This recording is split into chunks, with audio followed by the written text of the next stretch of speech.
Do do do do do do do do do do do do do do do do do do do.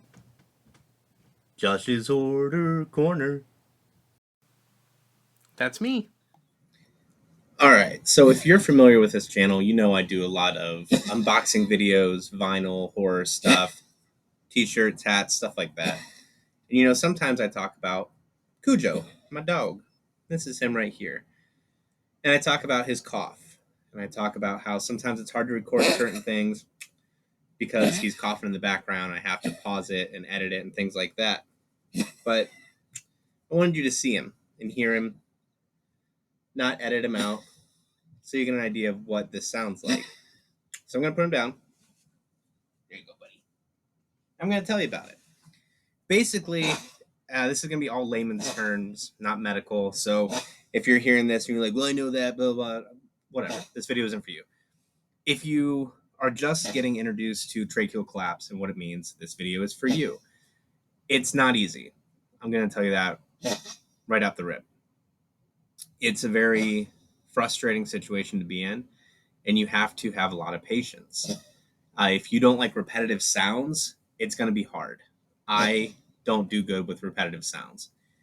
And with this cough, this hack, it can be overwhelming sometimes, and it can make your days feel extra long.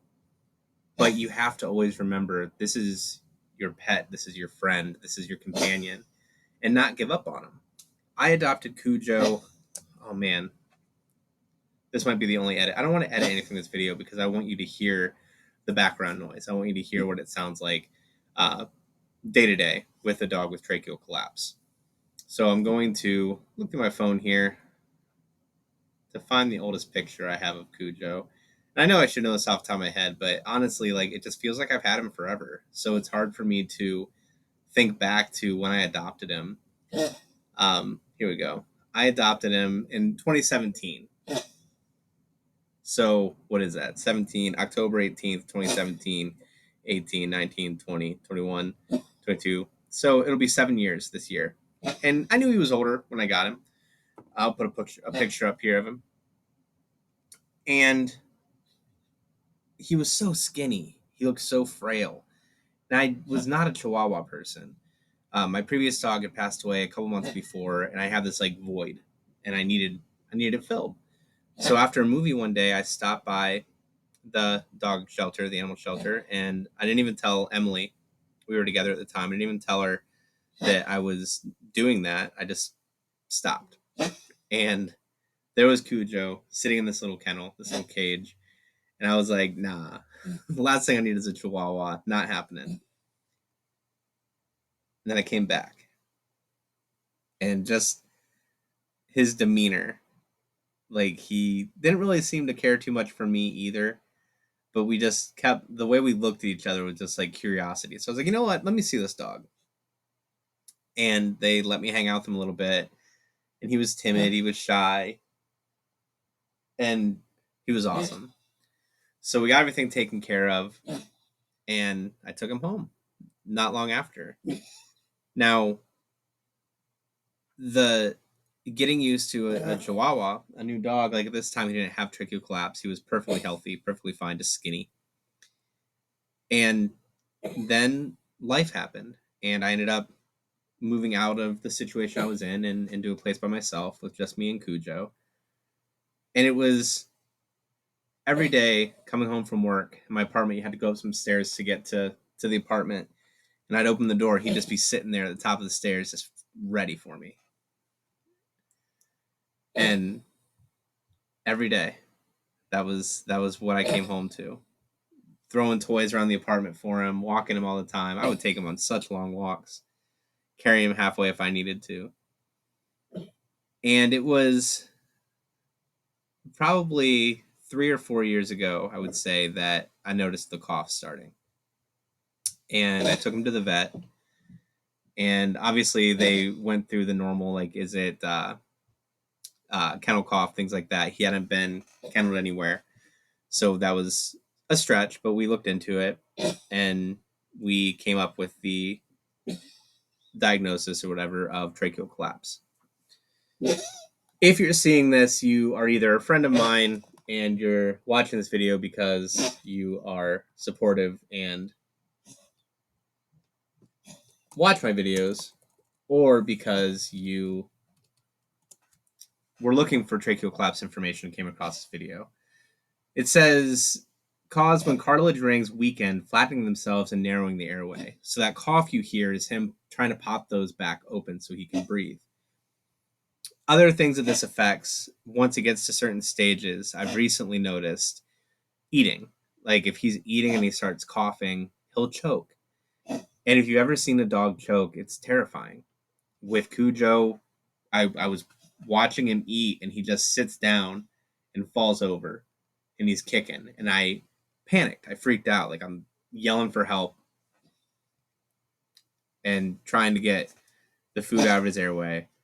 And that's happened a couple times. So we switched to soft food or mixing his food with water, and it's been okay. His weight, that's one thing that I know a lot of people will say, you need to control his weight, you need to control his weight. I am trying. I'm doing my best. There's this really hard thing with tracheal collapse where he doesn't have energy to go out and run and do things. So you have to find, which I will interject right here and say, always use a harness. Don't just have him on his collar. Be gentle. Don't tug too hard. It's hard with Cujo. I'll be honest. Like I know there's been times where I've tugged too hard, and I always look back on that and question: is it my fault that this happened? Blah blah blah. Not that I would yank him or pick him up by any stretch, but I'm that kind of person that will find a way to blame myself for all of this, and I hope you're not, because this isn't your fault. It's a condition smaller dogs get. It's not your fault. There's most likely nothing you could have done to keep this from happening. So you have to find a way to get him a healthy diet and the exercise that he can handle. So getting his weight down is really hard. It's very difficult. The past couple years, he was diagnosed with glaucoma, and the pressures are so high, but there's nothing they can do about it except eye drops, because normally they would remove the eye in this case, and they can't because they can't put him under without fear of him passing away. I went to work. I normally I work from home, and I had to go to the office for one day, and I came home and his face was so swollen. So I ended up able to get him to the vet that day, and he had an abscessed tooth. Well, they can't remove the tooth because, again, they can't put him under anesthesia. So he's just on medication. Tracheal collapse is hard on the dog and hard on the owner. You're not selfish for needing a break. You're not selfish for having days where you just can't handle the cough. You'll feel selfish if you're a good person. You're not. We all have our limits, and you have to take just as much good care of yourself as you do your pet. And I feel like they understand that. Cujo is very needy. He's a Chihuahua. Of course he's needy. He's very close to me at all times. And it makes me sad, obviously, if I am getting to that point of frustration where I can't handle it for a minute. But luckily I have my family with me to help me through those things. His quality of life seems okay. I'll take him out sometimes and he'll run around and he's wanting to play and he's wanting to roll in the grass, and in the winter he rolls through the snow. He's not suffering. It sounds like he is, but he's not. The sad thing is just you can't let him get too excited too often. I had to take away all of his toys, and that's a huge bummer.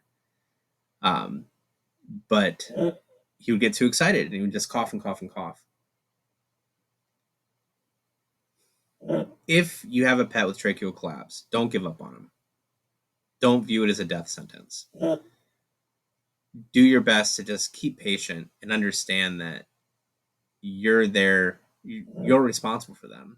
Like, you're the one who has to put in the extra effort now to keep them comfortable and provide the best life you can for them, because that's the joy they give you. They're doing their best to provide you with the best life they can, and you get to return that favor now. As you can imagine, there are a million stories I have about fun adventures Cujo and I have gone on. I took him on a little run jog through